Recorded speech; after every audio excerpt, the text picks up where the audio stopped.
Hello, this is Randy with Valentine Goose Channel, also known as Star Thinker, coming at you on a Wednesday morning, but it's Thursday morning. I don't know, I lost track of time. It's been a long week. Last week was my first week back to work, and I worked days, which whipped me out because I'm still on a night schedule. So this week I'm back to work on nights, and it's whipping my butt again. I am so tired, but I have a meeting to go to in a few hours, and if I go to sleep, I'll miss the meeting, which I did yesterday. I missed my, no, Tuesday, Wednesday. One of the days I missed my employee review, which is something you don't really want to miss. But, yeah. Just thought I'd throw out a video, throw out a few things. I did watch the Forrest Fenn 25-30 minute documentary from the New York Post, was it? New York Times? Post Times? I better look it up to be sure. Post Times. The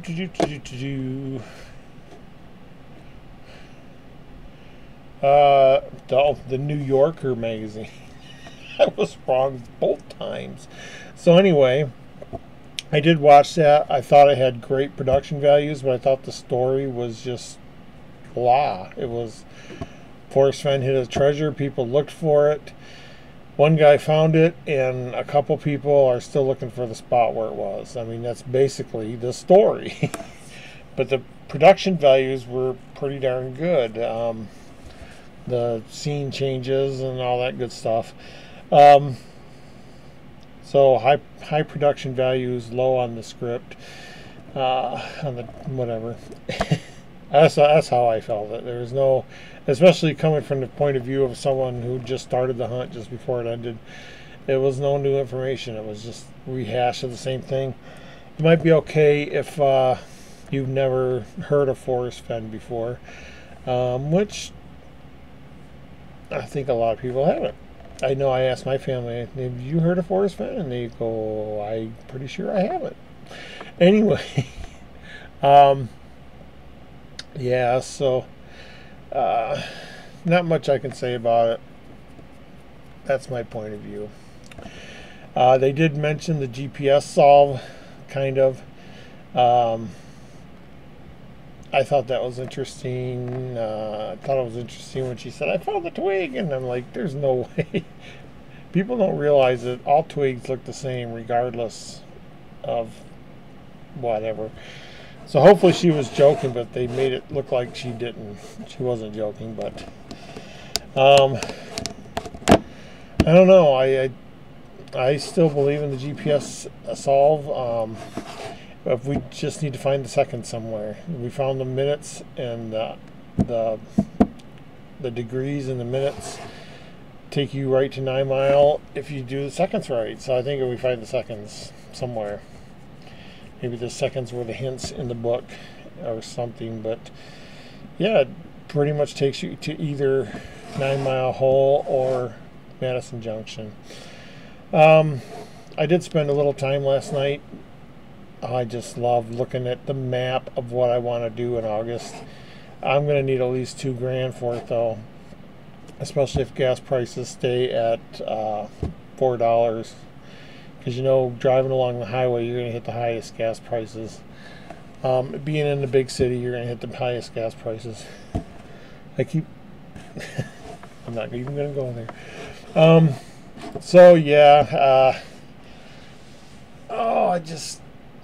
I don't know if I could save up $2,000 by August because I keep spending money, and but it's money on things I need. Plus, on top of the $2,000, I need tires, brakes probably need to be checked, and all that good stuff. So it's going to be a challenge if I don't come up with that money. Yeah, probably either going to cut the trip short or cut it completely, but we'll see. We'll see what happens. I do have a truck to sell, not my Element, but I have another truck I need to sell. I'm hopefully going to get a couple of grand for that. And we'll see what happens. I have been putting $25 a paycheck away, and then I put $25 back into my account. So it's hard. And look, I bought a single lottery ticket, and then I used it to catch some solder because I was soldering, and then it wasn't even a winner. Oh, imagine that. I bought a lottery ticket and it wasn't a winner. Oh, I'm appalled. I know some people with boots on the ground for Beacon Star, but I haven't heard how they did, so that would be kind of interesting. If you're one of those people, go ahead and post below. I haven't even seen anyone work on it. The forums are completely dead. Book sales are dead. I'm just like, okay, I'll just go check the token in August like I do every August. And I don't know. I did make a Beacon Star decal for my car. Decal. So I'll put that on there. If anyone sees a car driving around with a Beacon Star decal, and I'm going to come up with some more. I've been making bumper stickers and stuff like that just for fun on Zazzle. I'll try to put the link below to the Zazzle store and to the New Yorker and to our new channel. I recommend you go there. The few people that have watched it so far have loved it. My daughter makes me look like an idiot every time, but yeah, it's lots of fun. We have lots of fun doing it. And if you live in Alabama, just beware. Anything else going on? This is going to be short and quick, I guess, today. I'm a subscriber to Atlas Obscura, and they did say Cranmer Park was someplace you need to visit if you go to Denver. I thought that was interesting. Cranmer Park has a mosaic of the mountains, and you can go there and stand. Look, and I memorized them when I lived there, and I knew people that were born and raised in Denver. And I'm like, did you see, you know, of course, Pikes Peak, everyone knows Pikes Peak, Mount Evans, you know, some of the bigger ones. And I'd be like, did you see Devil's Peak today? And the way the snow was on it or whatever. And they're like, which one's Devil's Peak? I have no idea. And I'm like, you've lived here your whole life and you don't know the names of the mountains that you can see. And I thought about naming the mountain that I always go to because it's unnamed. And I was reading up on that last night, and boy, there's a lot. You gotta get a congressman involved. You gotta get the Bureau of Land Management involved. It's like a 5-year process, and you gotta. It's crazy. So yeah, I was doing that last night, but I was looking at the itinerary for my trip, and this time I go across, and then I can't tell you where I'm going because it's. I'm looking for the spot to hide the token for the second Beacon Star book. But yeah, I got this really crazy S-shaped route, and then I end up in Denver. And then I was like, I don't even know if I have the money to go up in the mountains and go camping, even though that doesn't cost anything. But I wanted to budget at least 1 or 2 nights in a hotel and a trip to the museum. I do, you know, people always talk about the Denver Museum of Natural History. There's also the Denver Art Museum, and they call it the DAM, Denver Art Museum. And their advertising actually says stuff like, you know, come to the DAM Museum, you know. So, but yeah, that's also very, very nice. I go there a lot, but I'm not going to the other museum. They do have, they have the one section where they have changing displays, changing, what's the word I'm looking for? Artists come in and come and go. And then there's the second part where there's art like through history, and it's kind of the more permanent exhibits. And there's they actually have some of the gold airplane things from Peru, and it's just beautiful. They have examples of art from every country in the world that you can think of.